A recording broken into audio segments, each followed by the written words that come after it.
thinul chungin ngain ka aw ruai che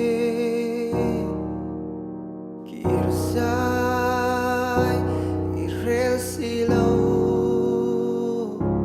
war har miu ka ngaiem che ngil ni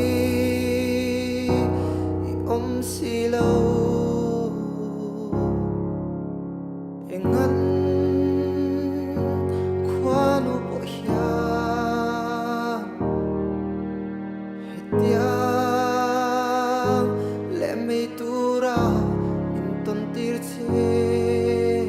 lanu hei zong singan kafan atuai chuang e nang phang hiam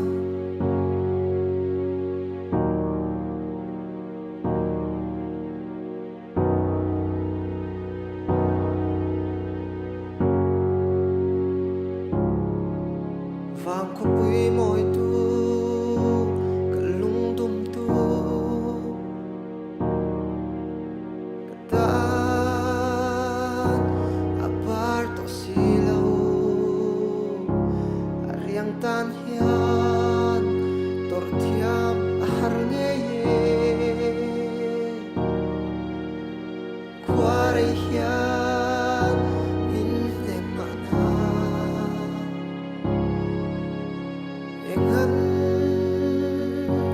kwanu po hian hetiam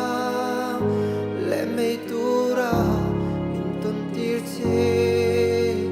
lanu hei zong singan kafan atuai chuang e nang phang hiam